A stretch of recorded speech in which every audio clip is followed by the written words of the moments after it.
चलिए नमस्कार। कैसे हो सभी। आज की क्लास में आप सभी का हार्दिक स्वागत है।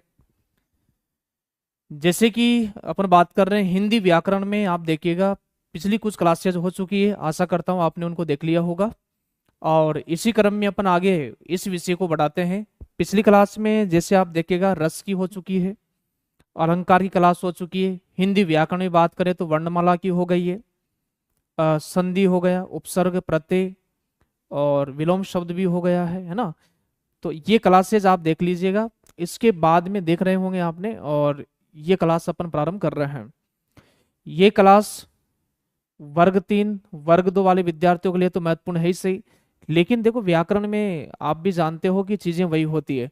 और अपन शानदार उन प्रश्नों को ले रहे हैं, 50 प्रश्नों को। इसमें आज भी 50 प्रश्न है, तो आप कॉपी में 1 से लेकर 50 तक संख्या डाल लीजिएगा। कितने प्रश्न आपके सही होते हैं फिर लास्ट में बताइएगा। ठीक है भाई। तो शानदार ऐसे प्रश्न जो आपको परीक्षा में हूबहू देखने को मिलेंगे। आपका कॉन्सेप्ट क्लियर हो जाएगा, चाहे आपने इनकी थ्योरी पढ़ी या नहीं पढ़ी है, लेकिन ये प्रश्न आपको आपकी परीक्षा में देखने को मिलेंगे। तो चलिए भाई, सभी का पुनः स्वागत करता हूं। और ये क्लासेस अपनी अनवरत चलने वाली है अब, क्योंकि वर्ग 3 की परीक्षा नजदीक है, तो वहां तक पूरा पाठ्यक्रम करवाना है, फिर पेडागोजी भी करवाना है। और वर्ग 2 की भी रूल बुक जल्दी आ जाएगी। इन सभी भर्ती परीक्षाओं के लिए यह क्लास बड़ी उपयोगी है। 30 टेस्ट डल चुके हैं, जैसा कि आपको पता है फ्री गोल्डन टेस्ट सीरीज में 30 टेस्ट डल चुके हैं, और इसका भी आप फायदा ले उठा रहे होंगे। फिर बात करें, ये वर्ग 2 की टेस्ट सीरीज है 49 रुपये में। ठीक है, ऑफर वही चल रहा है भाई। जो ऑफर की फीस थी वही रख रखी है वर्ग 2 चयन भर्ती परीक्षा की। और यूजीसी नेट की 2 वर्ष के लिए ये फीस रहेगी, 2 वर्ष के लिए। ठीक है। फिर यहां पर बात करें एमपी सेट 1 वर्ष की वैधता के साथ। अभी देखिए कि आपको मध्य प्रदेश असिस्टेंट प्रोफेसर का हिंदी का रिजल्ट आया है। आधे से ज्यादा विद्यार्थी साक्षात्कार के लिए, इंटरव्यू के लिए क्वालिफाई हुए हैं। एमपी असिस्टेंट प्रोफेसर के बैच में से आधे से ज्यादा विद्यार्थी साक्षात्कार इंटरव्यू के लिए क्वालिफाई हुए हैं। तो जो भी एमपी सेट की तैयारी कर रहा, नेट की तैयारी कर रहा, 2025 के लास्ट में या 2026 में फिर आपको असिस्टेंट प्रोफेसर की वैकेंसी देखने को मिलेगी। ठीक है। इसकी सर क्लास कितनी बजे चलती है एप्लीकेशन पर? तो इसकी क्लास एप्लीकेशन पर चलती है सुबह चलती है भाई, 9:30 से प्रारंभ हो जाती है सुबह। नेट और सेट की क्लास चलती है सुबह 9:30 बजे, क्योंकि नेट और सेट का पाठ्यक्रम सेम है। चलिए, ये रहा आज की क्लास का पहला प्रश्न। ध्यानपूर्वक आंसर दीजिएगा, कोशिश करिएगा कि जानबूझ करके सरलीकृत रूप में प्रश्न को लेने से, पढ़ने की वजह से आज आपका प्रश्न गलत नहीं होना चाहिए। नहीं आ रहा हो उसकी बात अलग है। ठीक है ना। मुक्ति पाने का इच्छुक वाक्यांश के लिए सार्थक शब्द है। टेस्ट सीरीज में 67 टेस्ट तो फुल लेंथ मतलब टॉपिक टेस्ट है, फिर फुल लेंथ टेस्ट भी है, वो सब उसमें है। मुक्ति पाने का इच्छुक वाक्यांश के लिए शब्द बताइएगा।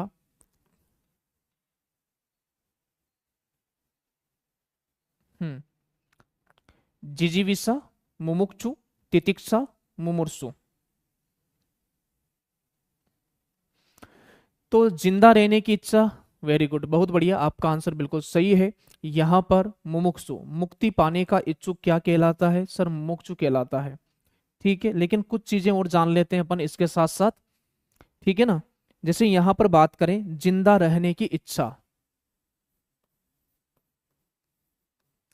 जिंदा रहने की इच्छा, तो ये तो हो जाएगी जिजीविषा। तितिक्षा की बात करें यहां पर सहन करने या त्याग करने की इच्छा, सहन या त्याग करने की, त्याग करने की उत्कृष्ट इच्छा, उत्कृष्ट इच्छा, सॉरी सॉरी यहां लिख दिया मैंने, ये हो गया तितिक्षा। फिर यहां पर मुमूर्षु की, ठीक, मुमूर्षु की बात करूं, मरने का प्रबल इच्छुक, मरने का प्रबल इच्छुक, मरने का प्रबल इच्छुक। देखो 50% अपन को करना है ना, लगभग 45 मिनट में। तो स्पीडली आपको आंसर भी देना है। चलिए ये कुछ चीजें आप यहां से याद रखिएगा। ये रहा दूसरा प्रश्न। वाक्यांश के लिए एक शब्द के संदर्भ में असंगत विकल्प चुनिए। असंगत विकल्प चुनना है। कोई काम करने की इच्छा, चिकित्सा। बार बार युद्ध करने की इच्छा, युयुत्सा। विजय प्राप्ति की तीव्र इच्छा, चरिष्णु। रचना करने की इच्छा, शिश्रिक्षा। असंगत आपसे पूछा है तो चरिष्णु जो चलने वाला होता है उसके लिए आता है चरिष्णु। ठीक है, तो इसका जो सही आंसर हो जाएगा असंगत तो यही है फिर, है ना। विजय प्राप्ति की तीव्र इच्छा आपसे पूछा है, चरिष्णु। विकल्प नंबर सी मानव, प्रियंका वर्मा। और बहुत बढ़िया भाई। विजय प्राप्ति की तीव्र इच्छा जिगीसा कहलाती भाई। विजय प्राप्ति की तीव्र इच्छा जिगीसा कहलाती है, शालिनी। ठीक है भाई। दक्षिण पूर्व के बीच की दिशा को क्या कहते हैं? कल भी ये प्रश्न आया था और ये प्रश्न इसलिए बार बार आ रहा है कि ये प्रश्न आपसे पूछा जा सकता है। ईशान, वायव्य, आग्नेय, नैऋत्य। आग्नेय, नैऋत्य। ठीक है, तो अपन यहां पर बात कर ही चुके थे। ये उत्तर है, ये दक्षिण है, ये पूर्व की दिशा है, ये पश्चिम की दिशा है। ठीक है, फिर यहां देखिएगा, यहां पर बात करें तो ये वाली दिशा ईशान कहलाती है। ईशान, आग्नेय, नैऋत्य, नैऋत्य, वायव्य। तो यहां जो आग्नेय आंसर हो जाएगा दक्षिण। दक्षिण और पूर्व के बीच की दिशा क्या कहलाती है? आग्नेय। और सभी ने सही आंसर दिया है, बहुत बढ़िया। आग्नेय इसका राइट आंसर हो जाएगा। बात करते हैं प्रश्न संख्या 4 की। संध्या, संध्या और रात्रि के बीच का समय हेतु सर्वाधिक उपयुक्त एक शब्द का आपको चयन करना है। ठीक है, संध्या और रात्रि के बीच के समय हेतु सर्वाधिक उपयुक्त एक शब्द का चयन करना है। अब यहां पर देखिएगा, गोधूली है क्या, शाम है क्या, रात है क्या, छाया है क्या? तो संध्या और रात्रि के मध्य जब गायें भैंसें जब गांव लौटती है तो धूल उड़ती है, तो उस समय को गोधूली का समय बोलते हैं भाई। क्या बोलते हैं? गोधूली का समय हो जाता है। इसका सही आंसर हो जाएगा। प्रश्न संख्या 5 की बात करें। किस वाक्यांश के लिए प्रयुक्त शब्द सार्थक नहीं है? सार्थक नहीं है। किस वाक्यांश के लिए प्रयुक्त शब्द सार्थक नहीं है? जिसका अनुभव किया जा चुका हो अनुभूत कहलाता है। जिसे जाना, नहीं नहीं नहीं, ये होता है जिसे जाना न जा सके। ये जाना होना चाहिए, यहां पर जाना न जा सके। अजय, बिना वेतन काम करने वाला अवेतनिक, नहीं इसको मैं सही कर देता हूं, जिसे जीता न जा सके।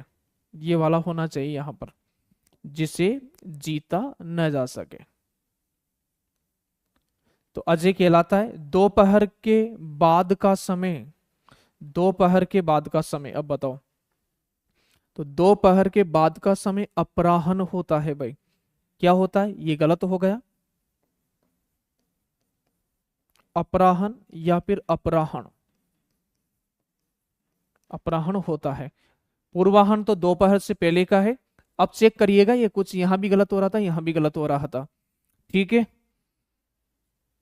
ओके भाई, बहुत बढ़िया।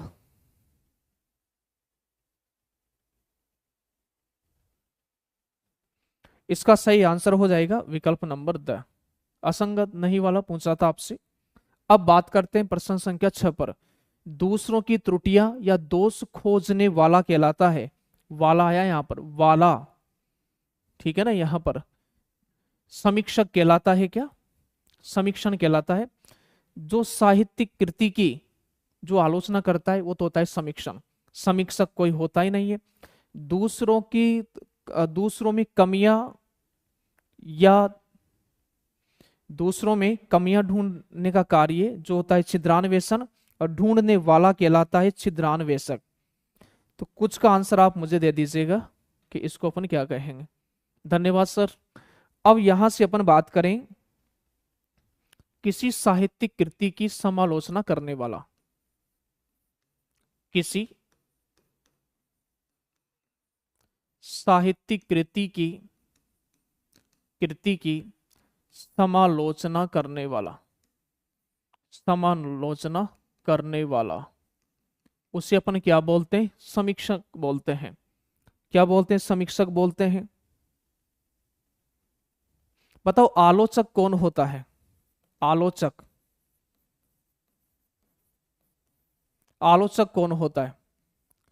गुण दोषों की, गुण दोषों की विवेचना करने वाला।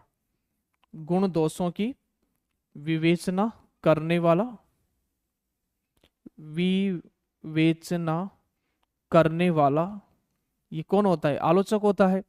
और एक होता है अंकेक्षण। इसका बताओ आप मुझे, इसका क्या होता है?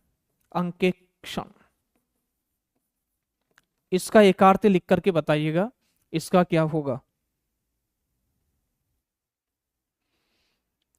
अंकेक्षण, जो आय व्यय का जो लेखा जोखा रखता है ना, उसे बोलते हैं अपन अंकेक्षक। जो आय व्यय का लेखा जोखा रखता है उसे क्या बोलते हैं? अंकेक्षक। इंद्रियों से संबंधित है वह क्या कहलाता है? इंद्रिय कहलाता है, इंद्रियातीत कहलाता है, इंद्रियोन्मुख कहलाता है, इंद्रियातीत कहलाता है। इंद्रियों से संबंधित क्या है बताइए?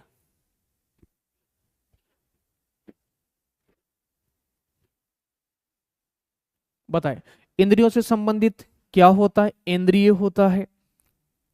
इंद्रियातीत, इंद्रिय धन अतीत, अतीत का मतलब होता है परे। जो इंद्रियों से परे हो उसे अपन क्या बोल सकते हैं? इंद्रियातीत बोल सकते हैं। जो इंद्रियों की पहुंच से परे हो, जो इंद्रियों की पहुंच से परे हो वो इंद्रियातीत होता है। और जिसने इंद्रियों को ही जीत लिया हो वह जितेंद्रिय होता है ना? जिसने इंद्रियों को जीत लिया हो वह जितेंद्रिय होता है। और इंद्रियों को भ्रमित करने वाला वो इंद्रजालिक होता है। अभिप्सा शब्द किस वाक्यांश के लिए प्रयुक्त होता है? अभिप्सा, अभिप्सा शब्द किस वाक्यांश के लिए प्रयुक्त होता है? जैसे देखिएगा, जीवन जीने की इच्छा, जिजीविषा। किसी वस्तु को पाने की नितांत इच्छा, अधिक खर्च करने की इच्छा, जिसके बिना कार्य न चल सके। अभिप्सा, किसी वस्तु को पाने की नितांत इच्छा। देखो अभी अपन को ज्यादा प्रश्न करना है, इसलिए मैं कमेंट पर ध्यान नहीं दे पा रहा हूं। क्या पूछ रहे हो आप? ठीक है, मैं बाद में आंसर दूंगा इसका।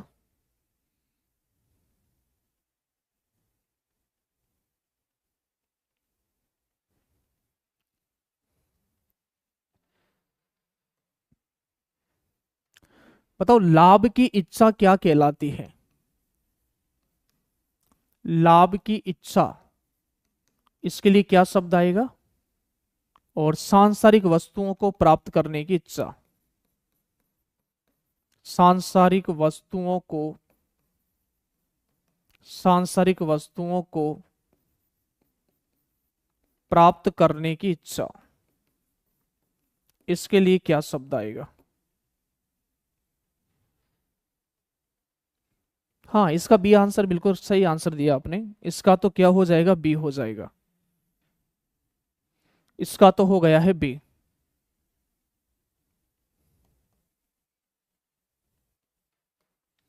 बताइए।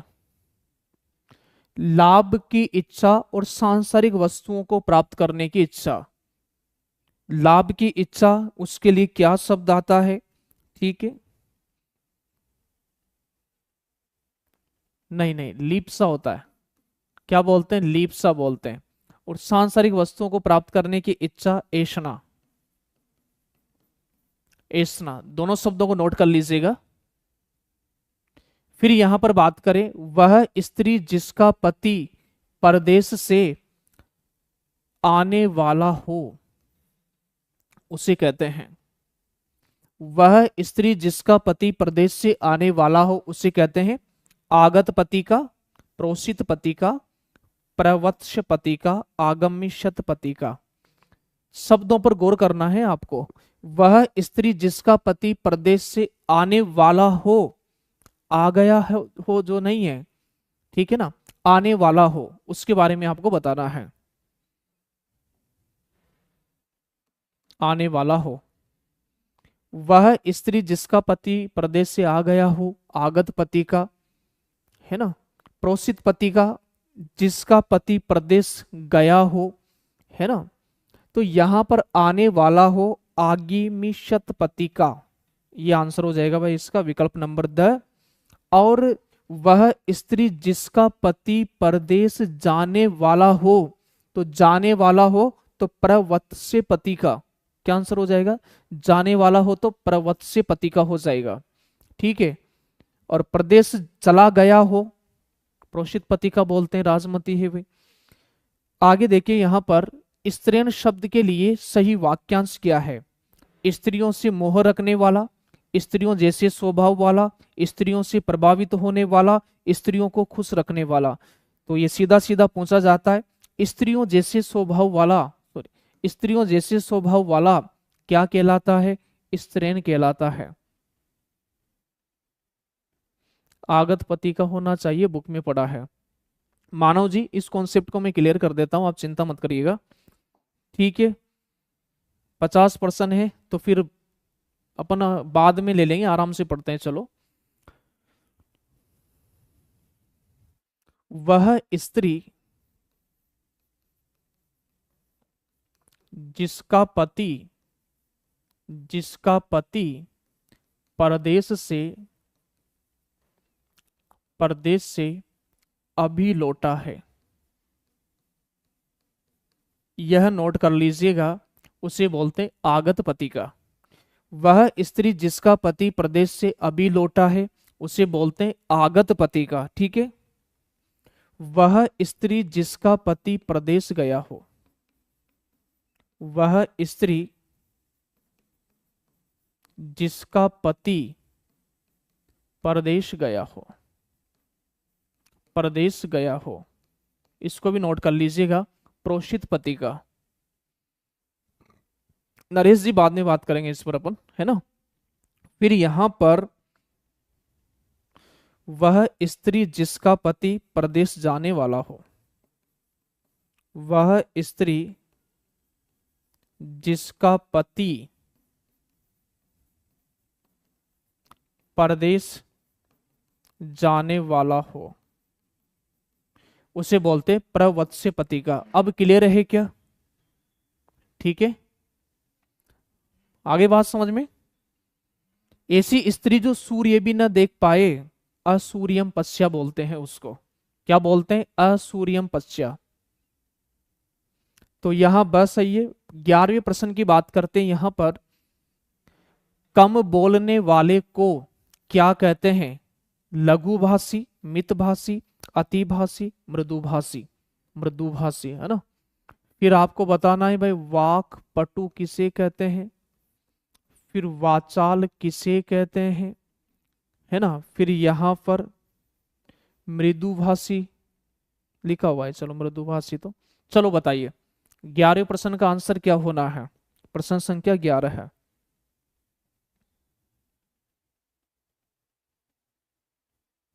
मृदुभाषी तो है सही, इसमें कटुभाषी लिख देता हूं मैं, कटुभाषी।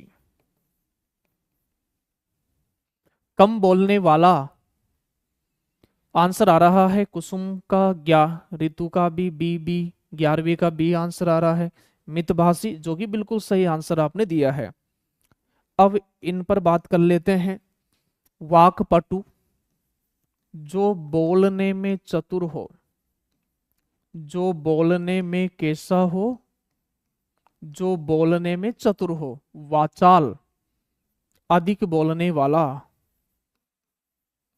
अधिक बोलने वाला, उसके लिए क्या शब्द आएगा, वाचाल शब्द आता है।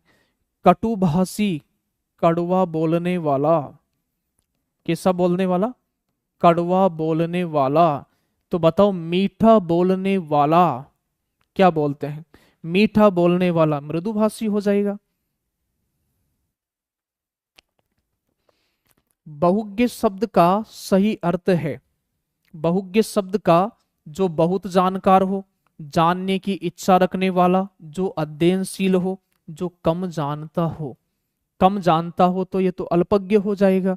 तो जो बहुत जानकार हो उसे बोलते हैं बहुज्ञ। जानने की इच्छा रखने वाला जिज्ञासु हो जाएगा। ठीक है। जो बिल्कुल नहीं जानता है अज्ञ हो जाता है। विशेष जानने वाला विज्ञ हो जाता है।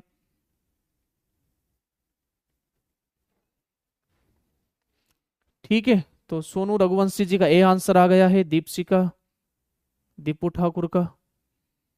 चलो बहुत बढ़िया, ए आंसर हो जाएगा। जिसमें अपमान का भाव हो वह हंसी क्या कहलाती है? अच्छा प्रश्न है। हास, परिहास, व्यंग्य, उपहास। किसी का मजाक उड़ाना, सब कुछ जानने वाला, सर्वज्ञ। बिल्कुल सही है। परिहास, हास आप जानते हो, एक सामान्य हास्य रस अपन ने पढ़ा है ना, तो बताओ हास्य रस कितने प्रकार का होता है? मुझे आंसर दीजिएगा, हास्य रस कितने प्रकार का होता है? जिसमें अपमान का भाव हो वह हंसी क्या कहलाती है? और हंसी शब्द भाववाचक संज्ञा है, किससे बनी हुई? क्रिया से बनी हुई भाववाचक संज्ञा है। ठीक है। तो डी भी आ रहा है भाई, यहां गलती कर रहे हो आप। डी भी आंसर आ रहा है इसका, उपहास। नहीं नहीं नहीं नहीं, इसका आंसर हो जाएगा परिहास। जिसमें अपमान का भाव हो, 6 प्रकार। द्रौपदी प्रजापति ने बिल्कुल सही आंसर दिया है भाई, 6 प्रकार हैं भाई। उपहास, उपहास होगा। और ये होता है हंसी मजाक करना। परिहास तो होता है, कहते हैं ना हास परिहास, ये तो हंसी मजाक करना। ठीक है। और हास्य रस की बात करें यहां पर, हास्य रस का स्थायी भाव क्या होता है? हास। और हास्य रस कितने प्रकार का होता है? 6 प्रकार का। कितने प्रकार का होता है? 6 प्रकार का होता है। आगी बड़वागी ते बड़ी है आग पेट की, में बड़वागी शब्द में, बड़वागी शब्द में सब निम्नांकित में से किस एक के लिए प्रयुक्त हुआ है? किस एक के लिए प्रयुक्त हुआ है? इनमें से सही का चयन करो भाई, सही का चयन करना है। बड़वागी शब्द पेट की भूख के लिए आया है क्या? तो पेट की भूख के लिए तो अपन जठराग्नि, मंदाग्नि के लिए आया है क्या? समुद्र में लगने वाली आग के लिए आया है क्या? कायाग्नि के लिए आया है क्या? बड़वाग्नि बताओ किस? 14वें प्रश्न का आंसर क्या होना है? 14वें का आया है, गीता मिश्रा सी बता रही है, अंजलि धाकड़ भी सी आंसर बता रही हैं। और बढ़िया है भाई। तो फिर समुद्र में लगने वाली आग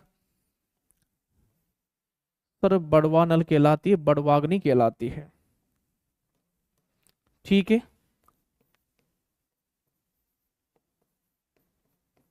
बड़वाग्नि। पेट की आग क्या कहलाती है? जठराग्नि।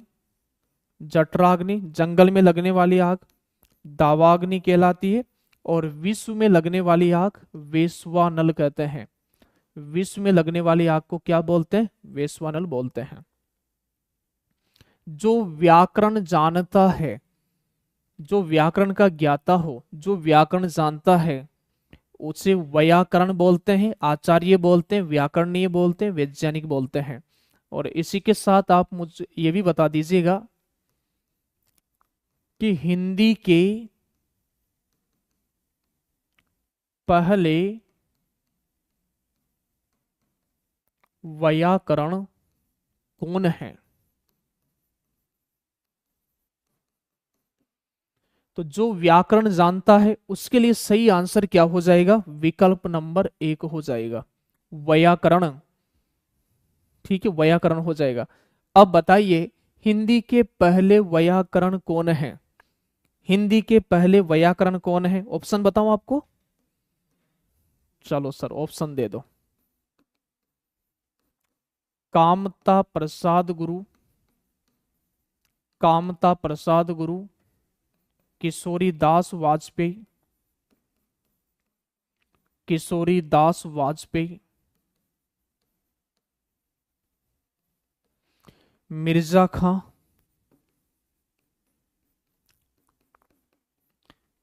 Joshua Ketelaar, Joshua Ketelaar. बताइए आंसर क्या है। जीनियस जीतू जी, जोशुआ केटलर, कामता प्रसाद गुरु। यहां थोड़ा आप आगे पीछे हो गए हो भाई। इसका सही आंसर हो जाएगा जोशुआ केटलर। क्या हो जाएगा? Joshua Ketelaar. क्योंकि इन्होंने, मिर्जा खान ने तो ब्रजभाषा का व्याकरण लिखा है, ब्रजभाषा व्याकरण। इन्होंने हिंदुस्तानी ग्रामर लिखी है। क्या हो जाएगा? हिंदुस्तानी ग्रामर इन्होंने लिखी है। कौन सी ग्रामर? हिंदुस्तानी ग्रामर लिखी है, हिंदुस्तानी ग्रामर, हिंदुस्तानी ग्रामर। और जॉर्ज ग्रियर्सन और सुनीति कुमार चटर्जी ने, ध्यानपूर्वक सुनिएगा, जॉर्ज ग्रियर्सन और सुनीति कुमार चटर्जी ने हिंदी का पहला व्याकरण जोशुआ केटलर को माना है। और यदि यह ऑप्शन में ना होते, कुछ विद्वान मिर्जा खां को भी हिंदी का पहला व्याकरण मानते हैं। इसलिए फिर भी ध्यान रखना, जब दोनों ऑप्शन में आ जाए तो फिर आंसर जोशुआ केटलर हो जाएगा। हाँ, हिंदी का पाणिनि यदि पूछा जाता तो फिर कामता प्रसाद गुरु, और कामता प्रसाद गुरु ना होता तो किशोरीदास वाजपेयी। हिंदी के पाणिनि, हिंदी के पाणिनि कामता प्रसाद गुरु। बात समझ में आ गई है क्या? ये बात आपके क्लियर है क्या? एक बार मुझे थम्स अप करके बताइए। और क्लास अच्छी लग रही हो तो आप लाइक करें और क्लास को शेयर जरूर करें। देखो, यदि आपको इन क्लासेस का आनंद लेना है, आप चाहते हो कि क्लास अनवरत बेहतरीन तरीके से चलती रहे शानदार कंटेंट के साथ, तो उसमें भी आपको साथ देना पड़ेगा भाई। ठीक है, तो यहां पर 1698 ईस्वी में हिंदुस्तानी ग्रामर। निम्नलिखित में से किस वाक्यांश के लिए असंगत शब्द का प्रयोग हुआ है?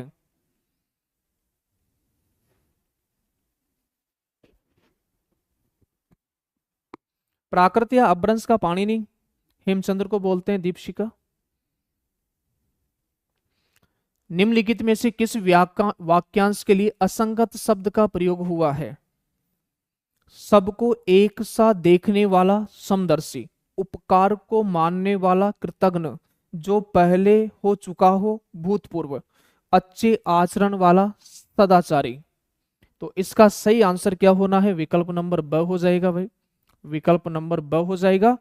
क्योंकि उपकार मानने वाला, किए हुए को मानने वाला कृतज्ञ कहलाता है। क्या कहलाता है? कृतज्ञ। चलिए यहां से आगे अपन बढ़े तो नेक्स्ट प्रश्न आता है 17वां। जिसका मन व ध्यान दूसरी तरफ हो, जिसका मन व ध्यान दूसरी तरफ हो, मनन बोलते हैं, बेध्यान बोलते हैं, मनवा बोलते हैं, अन्य, अन्य मनस्क बोलते हैं। तो यही इसका आंसर हो जाएगा भाई। ठीक है, अन्य मनस्क। कौन सा विकल्प सुमेलित नहीं है? कौन सा विकल्प सुमेलित नहीं है यहां पर? है ना, कौन सा विकल्प सुमेलित नहीं है?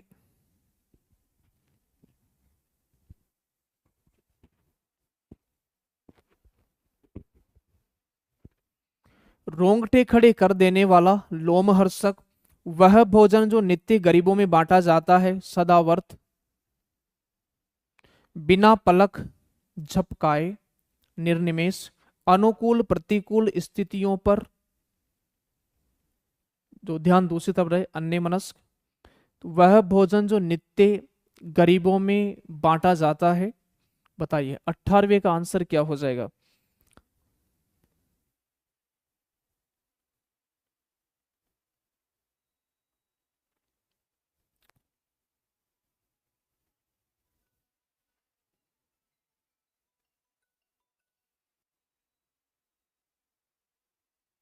नहीं, ये तो सही है। रोंगटे खड़े करने वाला लोमहर्षकी कहलाता है। ठीक है, लोमहर्षक कहलाता है। इसका सही आंसर है अनुकूल प्रतिकूल परिस्थितियों पर, ये हो जाएगा। बाकी तीनों सही है, इसको कंप्लीट नहीं किया है शायद। तो रोंगटे खड़े करने वाला लोमहर्षकी कहलाता है। वह भोजन जो नित्य गरीबों में बांटा जाता है, सदावर्त, बिना पलक झपकाए, निर्निमेष। तो फिर ये होगा इसका। अगोचर शब्द के लिए उचित वाक्यांश क्या होगा, है ना। अब गो, अ यानी नहीं, गो। अगोचर शब्द के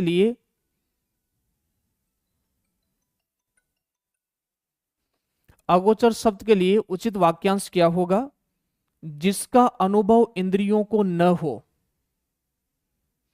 जिसका अनुभव हृदय को न हो, जिसका अनुभव शरीर को न हो, जिसका अनुभव बुद्धि को न हो। तो यहां गो शब्द आएगा ना जैसे ही, तो गो यानी क्या है? इंद्रियां हैं। तो इसका विकल्प नंबर 1 सही आंसर हो जाएगा। क्या हो जाएगा? विकल्प नंबर 1 इसका राइट आंसर होगा भाई। पति और पत्नी के लिए प्रयुक्त सही शब्द है। पति पत्नी के लिए, तो यहां पर देखो शब्द शुद्धि जैसा प्रश्न है, दंपति, दंपति, दंपति, जंपति। तो पति पत्नी शब्द शुद्धि में इंपॉर्टेंट है भाई, यहां पर आएगा दंपति, ये वाला सही है। रास्ते में खाने के लिए ले जाने वाली भोजन सामग्री को क्या कहते हैं? पथ आहार बोलते हैं, नाश्ता बोलते हैं, अल्फा आहार बोलते हैं, पाथे बोलते हैं। तो ध्यान रखिएगा कि रास्ते में खाने के लिए ले जाने वाली भोजन सामग्री को बोलते हैं पाथे। क्या बोलते हैं? पाथे बोलते हैं। पाथे, पथ, जो पथ से संबंधित हो वह कहलाती पाथे। ठीक है। अपनी दशा, बुराई या दोष आदि को देखकर अनुत्साह, रुचि और खिन्नता का भाव व्यक्त करने वाला सार्थक शब्द है। अपनी दशा, बुराई, दोष आदि को देखकर अनुत्साह, रुचि और खिन्नता का भाव व्यक्त करने वाला सार्थक शब्द है। क्या वो घृणा करता है? क्या व्रीडा यानी क्या लज्जा का भाव है? क्या ग्लानि है? क्या जुगुप्सा? तो आप जानते हो यहां पर विवश रस का स्थायी भाव है, सड़ी गड़ी लाशों से ही आता है, तो यथा तो है ही नहीं है, जुगुप्सा होना नहीं है, व्रीडा ये भी नहीं होना है। तो इसका आंसर हो जाएगा ग्लानि। विकल्प नंबर इसका राइट आंसर हो जाएगा ग्लानि। चलिए सुमेलित कीजिएगा। नीचे की ओर लाना या खींचना, नीचे की ओर लाना या खींचना इसे बोलते हैं अपकर्ष। तो अपकर्ष, ये नहीं होगा, ये नहीं होगा, यहां है, यहां है। जो बिना बुलाए आया हो, अनाहुत। तो यहां पर एक हो जाएगा, एक यहां पर हो गया। किसी वस्तु को प्राप्त करने की तीव्र इच्छा, अभीप्सा, 4 यहां पर है। गुरु के समीप रहने वाला विद्यार्थी, अंतेवासी, 2 यहां पर है। तो विकल्प नंबर द इसका सही जवाब होगा। 3 1 4 2। आगे बढ़े अपन 24वें प्रश्न पर। यहां पर जिसकी भुजाएं घुटनों तक लंबी हो, वाक्यांश के लिए एक शब्द प्रयुक्त होगा। जिसकी भुजाएं घुटनों तक लंबी हो, तो यहां पर आजानुभुजा, आजानुबाहु, अभूतपूर्व, कोई नहीं। तो जिसकी भुजाएं घुटनों तक लंबी हो, राम का पर्यायवाची है। पहली प्राथमिकता बहुव्रीहि समास को देना है। बहुव्रीहि समास को आ उपसर्ग की वजह से यहां पर अव्ययी भाव समास भी है। कौन सा समास हो जाएगा? अव्ययी भाव। और सही आंसर आजानुबाहु होगा, विकल्प नंबर ब होगा।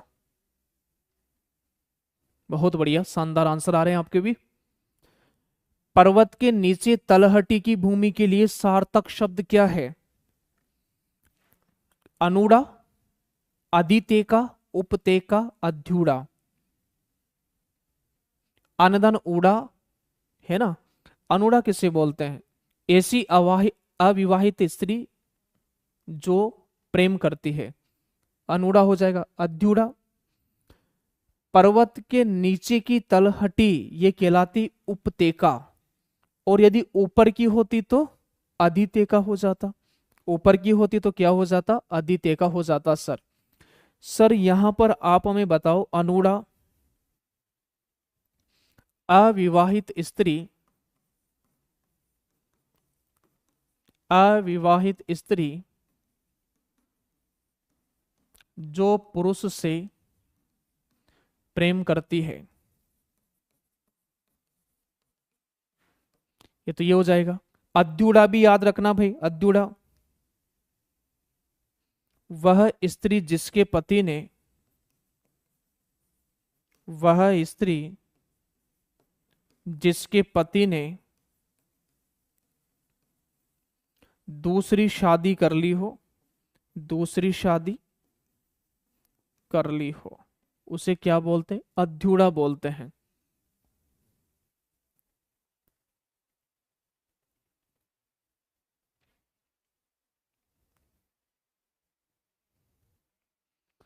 किसी के पास रखी हुई दूसरे की वस्तु, वाक्यांश के लिए शब्द होगा ध्रुव, ध्रुवर, धरणी, धीवर।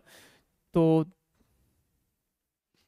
किसी के पास रखी हुई दूसरे की वस्तु, बताओ क्या है उसके लिए? उसके लिए आंसर आ जाएगा धरोहर कहते हैं सर, उसको क्या बोलते हैं? धरोहर हो जाएगा।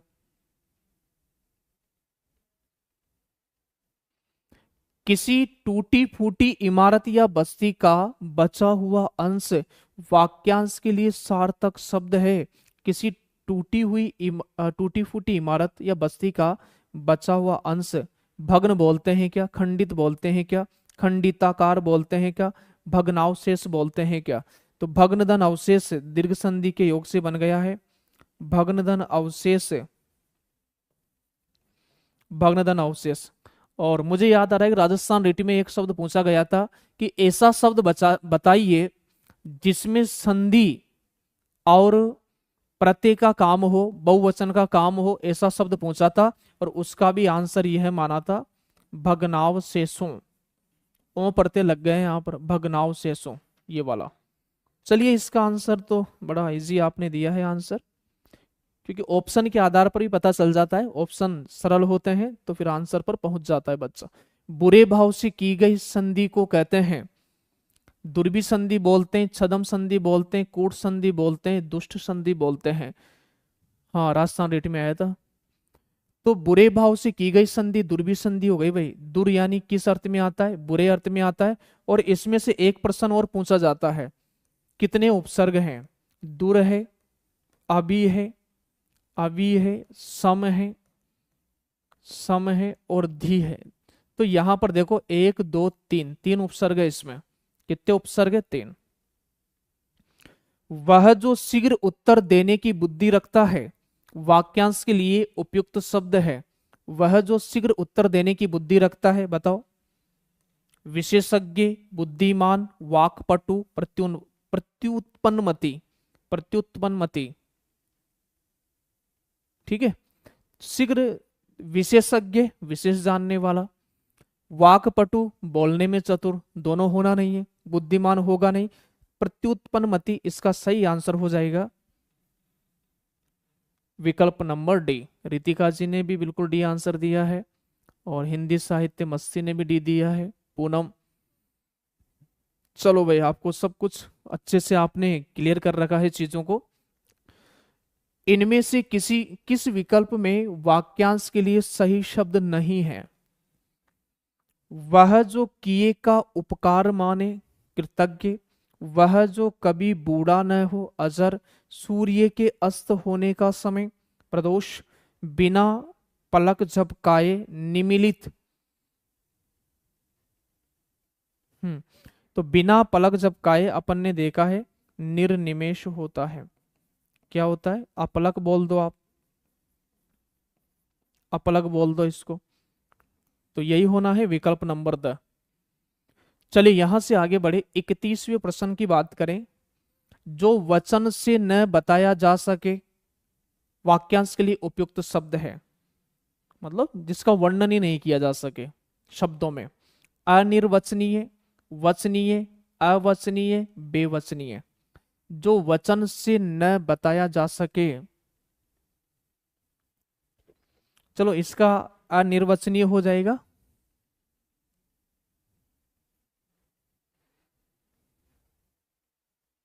जिस पर अभियोग लगाया गया हो, इसको आप अच्छी तरह याद रखिएगा भाई, इंपॉर्टेंट है। परीक्षा हॉल में ये गलती करा देता है। जिस पर अभियोग लगाया गया हो, वाक्यांश के लिए एक उपयुक्त शब्द इनमें से कौन सा है? जिस पर अभियोग लगाया गया हो, वह बताओ क्या होगा? इसको और भी अपन स्पष्ट कर लेंगे। अभियोगी होगा, वादी होगा, अभियुक्त होगा, अपराधी होगा। ठीक है, तो अपराधी तो नहीं होगा, जिस पर अपराध सिद्ध हो चुका है वो तो अपराधी होता है। लेकिन जिस पर लगाया गया हो वह अभियुक्त होता है। क्या होता है? वह अभियुक्त होता है। लगाने वाला अभियोगी होता है। ठीक है, लगाने वाला क्या होता है? अभियोगी होता है। अभियोगी आरोप लगाने वाला होता है। प्यारे बच्चों, क्या होता है? आरोप लगाने वाला। आरोप लगाने वाला। ठीक है, अभियोगी हो जाएगा। वादी भी वही, वादी के लिए भी एक शब्द आप लिख लीजिएगा। वह पक्ष जो अदालत में मुकदमा दायर करता है, मुकदमा दायर करता है, उसके लिए शब्द क्या आता है? वादी शब्द आता है। वादी मैंने बता दिया मानव।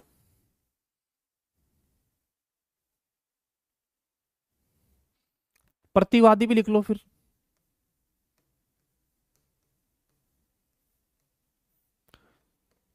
जिस संस्था या व्यक्ति पर, जिस संस्था पर मुकदमा दायर किया हो।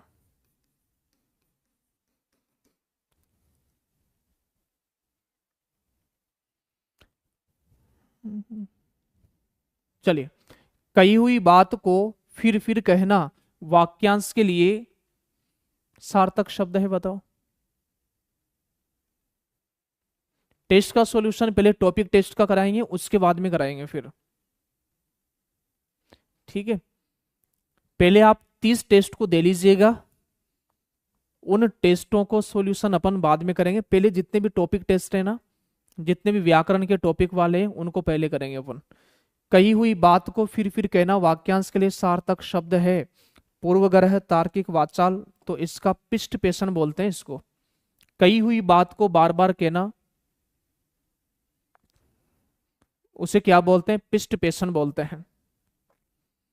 अपने कुल का श्रेष्ठ या प्रतिष्ठित व्यक्ति वाक्यांश के लिए सार्थक शब्द है।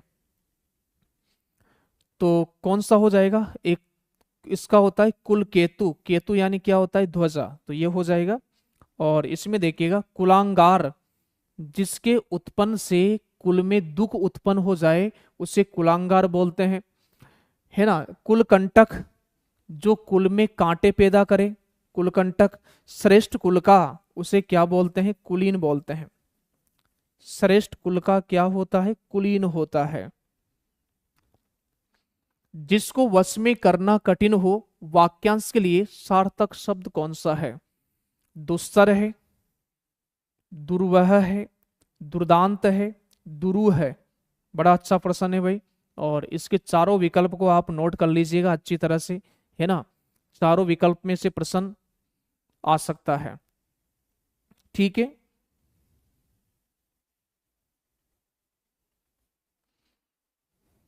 दुस्तर की बात करें, तैरने या पार करने में कठिन हो।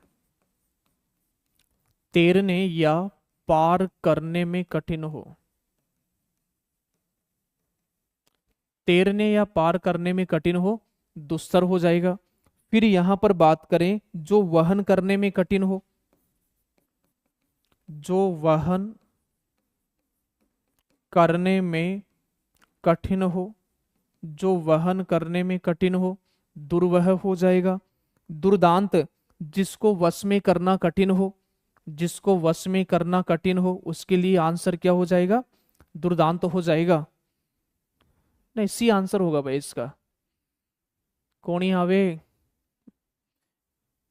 कोणी आवे भैया सीखो। जो समझने में कठिन हो, दुरू है। तो लिख लो, इसका स्क्रीनशॉट ले लो आप, है ना, इंपॉर्टेंट प्रश्न है। जो समझने में कठिन हो, स्क्रीनशॉट ले लो इसका।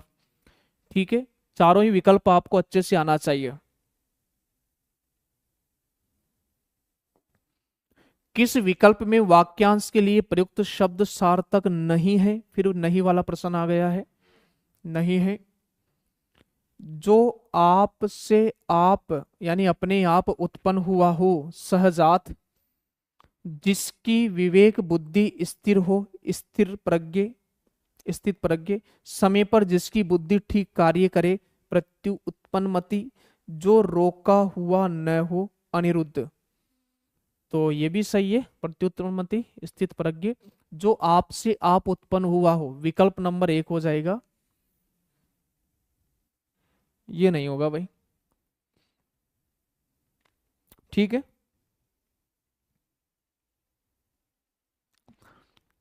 बताओ इसका क्या होगा फिर?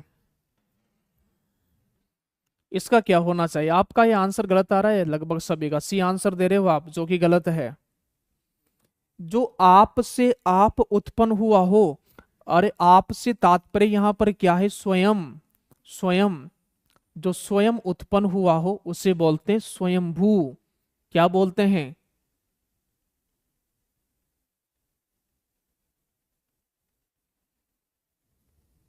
बताओ। स्वयंभू।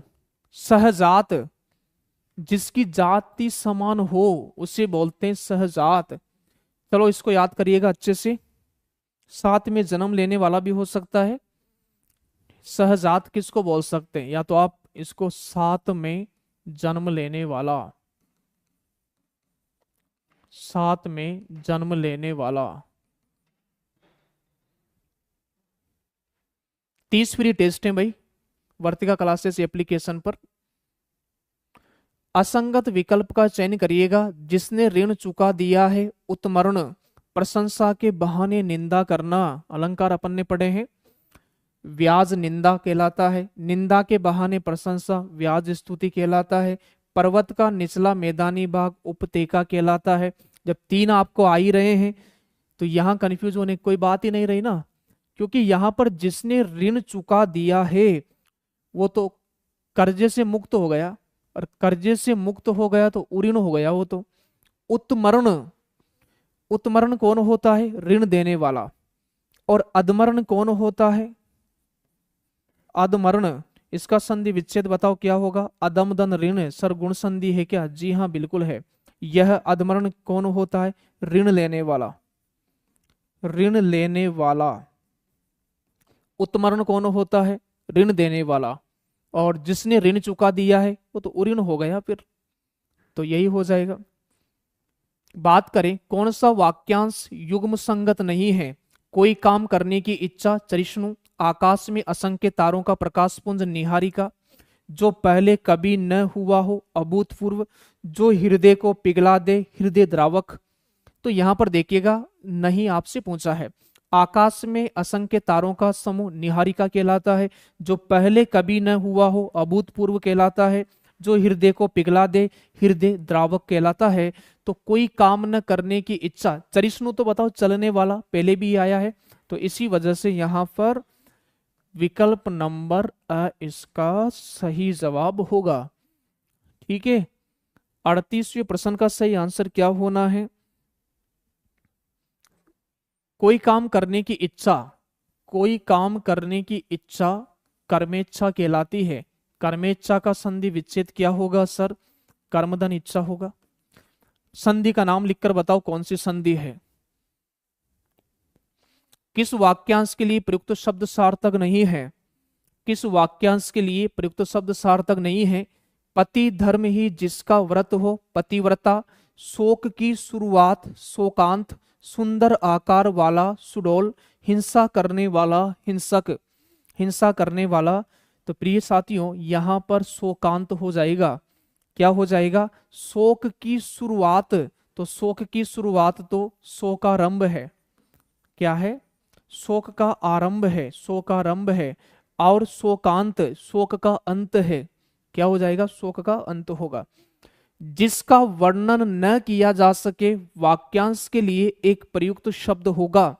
जिसका वर्णन न किया जा सके, अवर्णनीय, वर्णनातीत, अवर्णित, कोई नहीं। 40वें प्रश्न का क्या होना है।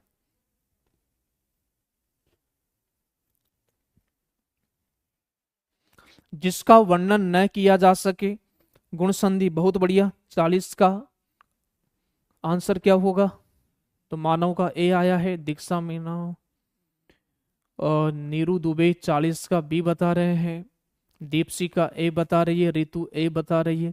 चलिए अही होगा इसका सही जवाब, क्या होगा, अही होगा। बात करें 41% की, ऊपर की ओर जाने वाला वाक्यांश के लिए एक शब्द है। ऊपर की ओर जाने वाला, ऊर्ध्वगामी, ऊपरगत, आत्मा, मृत व्यक्ति। ऊपर की ओर जाने वाला वाक्यांश के लिए उसे बोलते हैं ऊर्ध्वगामी। क्या बोलते हैं, ऊर्ध्व यानी क्या होता है, ऊपर होता है। नाटक के अंत में प्रयुक्त मांगलिक पद के लिए सार्थक शब्द है। नाटक के अंत में यहां पर देखिए, विदूषक, ये तो जोकर होता है, हंसाने वाला होता है। मंगल वाक्य, मंगल वाक्य, भरत वाक्य, व्याज वाक्य। इंपॉर्टेंट प्रश्न है भाई। नाटक के अंत में प्रयुक्त मांगलिक, अंत की बात आ जाएगी तो भरत वाक्य आंसर होगा, क्या हो जाएगा, भरत वाक्य इसका राइट आंसर है। 42 का भी दीजिए भाई, 42 का क्या होगा, 42 का सी। कौन सा विकल्प सुमेलित नहीं है, कौन सा विकल्प सुमेलित नहीं है, जो जानने की इच्छा रखता हो, जिज्ञासु है, नापाक इरादे से की जाने वाली मंत्रणा, दुर्विसंधि, मध्याह्न के बाद का समय, अपराहन, जो इस लोक से भिन्न न हो, जो इस लोक से भिन्न न हो। 43, 43 का सी आंसर आया है भाई। मध्याह्न का मतलब होता है दोपहर, और दोपहर के बाद का समय अपराहन, ये तो सही है, आप गलत आंसर दे रहे हो, लेकिन फिर भी इसका सही क्या हो जाएगा, ध्यान पूर्वक पढ़िएगा इसको। जो इस लोक से भिन्न न हो, मतलब वो इसी लोक का हो, और इसी लोक का होगा तो लौकिक होगा। इसी लोक का होगा तो बताओ क्या होगा, लौकिक होगा। ये क्या कह रहा है, इसी लोक का हो तो बताओ लौकिक है, और इस लोक का न हो, यदि ये भिन्न नहीं आता ना, तो फिर ये आंसर सही हो जाता, डी होगा इसका। जो प्रमाण से सिद्ध हो सके वाक्यांश के लिए एक शब्द है। प्रमाण से सिद्ध हो सके, प्रयोजनीय, अप्रामाणिक, अप्रमेय, प्रमेय। तो जो प्रमाण द्वारा सिद्ध की जाती हो उसे बोलते हैं प्रमेय। क्या होता है, प्रमेय होता है। किस विकल्प में वाक्यांश के लिए सार्थक शब्द नहीं है, वाक्यांश के लिए सार्थक शब्द नहीं है। अत्यधिक सुंदर और प्रिय, अतिकांत। पूर्व दिशा की प्रातःकालीन लाली, अरुणा। अंगूठे व मध्यमा के बीच की अंगुली, अनामिका। अनिश्चित जीविका, आकाशवृत्ति। ठीक है। किस विकल्प में वाक्यांश के लिए सार्थक शब्द नहीं है, 45वें प्रश्न का 5 प्रश्न और है, अभी अपन समाप्त करते हैं क्लास को, ठीक है। तो यहां पर देखिएगा, अत्यधिक सुंदर और प्रिय, अतिकांत है, कांति यानी सुंदर होता है, तो ये भी सही है। पूर्व दिशा की प्रातःकालीन लाली, अरुणा है। अंगूठे व मध्यमा के बीच के, अंगूठे व मध्यमा के बीच की उंगली बताओ क्या कहलाती, अनामिका कहलाती है क्या, अनामिका नहीं है, ठीक है। तो इसका सही आंसर क्या हो जाएगा, विकल्प नंबर स, ठीक है।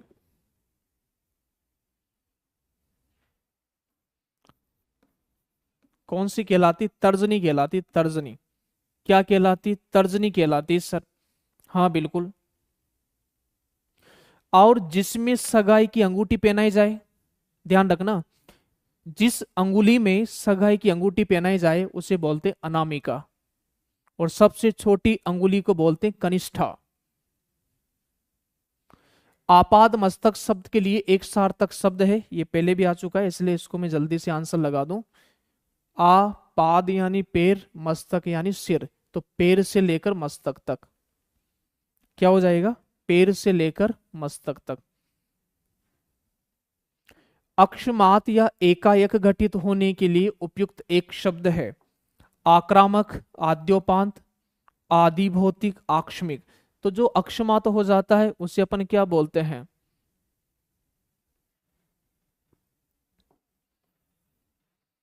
आकस्मिक बोलते हैं उसे। किस वाक्यांश के लिए प्रयुक्त शब्द सार्थक नहीं है, किस वाक्यांश के लिए प्रयुक्त शब्द सार्थक नहीं है, साफ साफ कहने वाला, स्पष्ट वक्ता, भविष्य की सोचकर बोलने वाला, दूरदर्शी, जो युगों से चला आ रहा है, प्राचीन, जिसके आर पार देखा जा सके, पारदर्शी।